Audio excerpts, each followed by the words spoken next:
There exists a hidden truth buried beneath centuries of religious interpretation, institutional dogma, and externalized faith.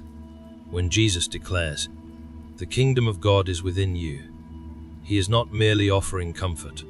He is revealing a spiritual code, a profound mystical key. This statement is not symbolic of hope or morality alone. It is a metaphysical declaration that the divine realm is not a distant paradise, but the eternal sanctuary dwelling within the human soul. The kingdom is not a physical location or future destination. It is a state of being, a vibration, an inner reality accessible only through spiritual awakening. In esoteric traditions, this idea has been preserved in secrecy and veiled language. The kingdom within speaks to the divine spark embedded in each person, a sacred essence that, once uncovered, leads to liberation and reunion with the source.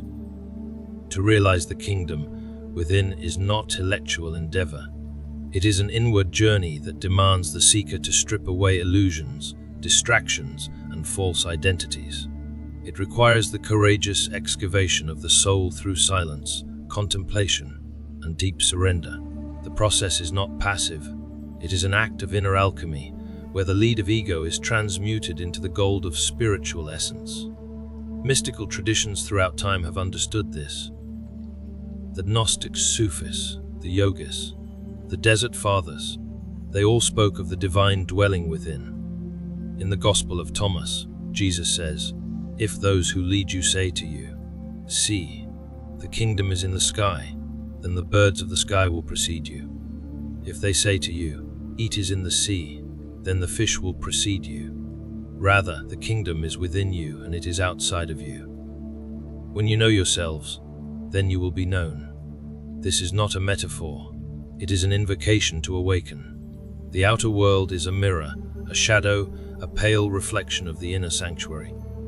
Yet humanity has been conditioned to look outward. For salvation, for truth, for identity. We have been taught to seek God in temples, churches, and rituals, forgetting that these are only vessels. The true temple of the divine is the purified heart. The kingdom is accessed not through external obedience, but through internal transformation. This inner transformation is not without pain. The ego must die for the soul to be born. To find the kingdom, one must pass through the fire of inner purification, cleansing the mind of fear, pride, envy, and delusion. This is the sacred death before a birth. The heart must be broken open, and the mind must become still. Only then does the light emerge, quiet, radiant, eternal. In Kabbalistic thought, the Shekinah, the indwelling divine presence, resides in the depths of the soul.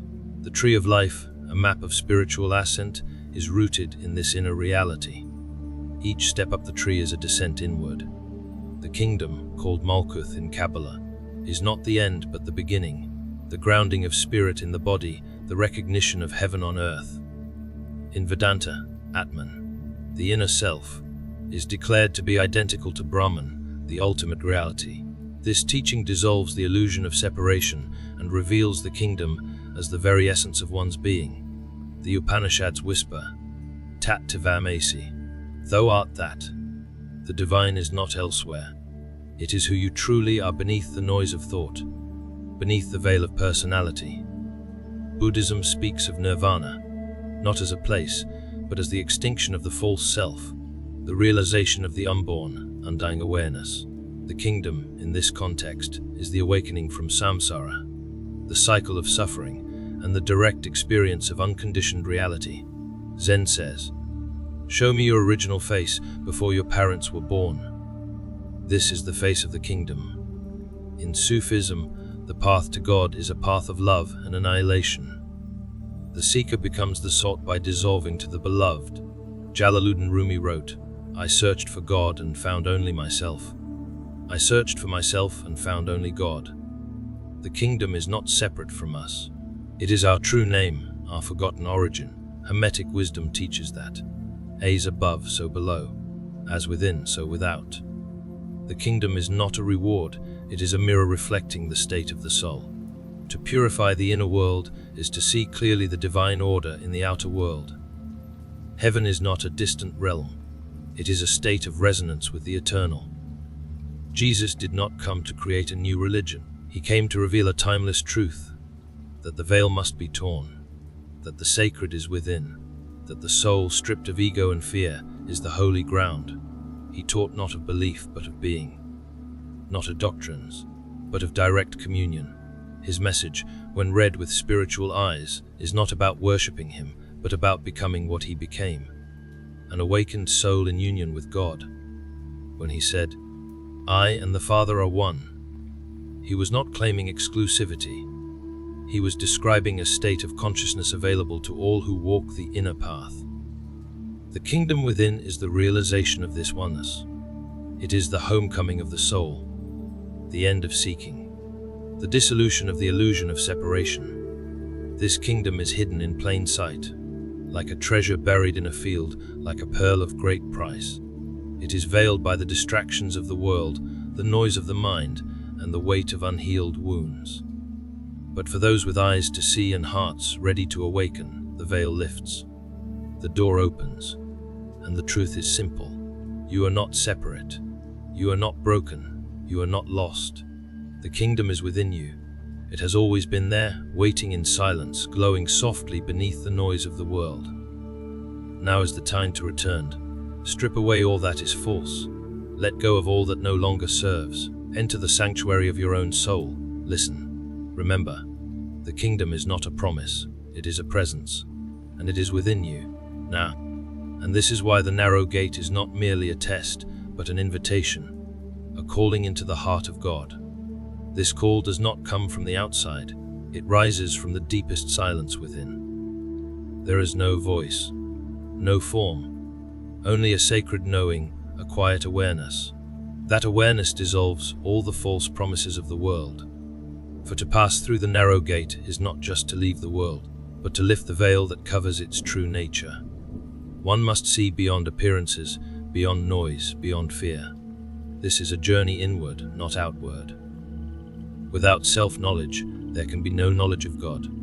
The soul must descend into its own depths to rise into the heights of the divine. The deeper it goes into its own silence, the closer it comes to eternity.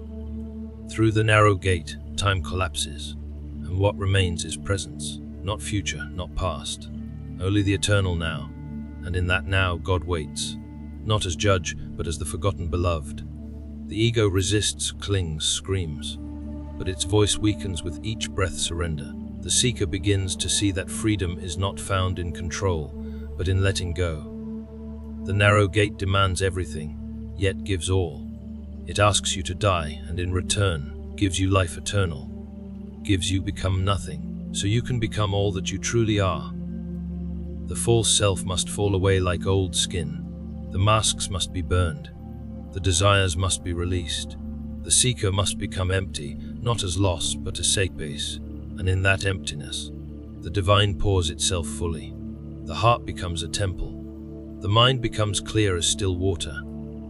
There is no more striving, only being. The soul remembers it was never separate, ever break. It was always whole, always holy. The narrow gate was never outside. It was the soul itself, waiting to be entered. To find it, you must turn inward. To walk it, you must walk alone. But you are never truly alone, for the divine walks with those who seek with pure hearts. The journey ends where it began, in the stillness, in the silence, in the presence of God. This is the great paradox through the narrow, through infinite space. By becoming nothing, you return to the all. The gate is narrow, but beyond it is boundless light. And once you have passed through, you will see clearly the kingdom was never far. It was always far.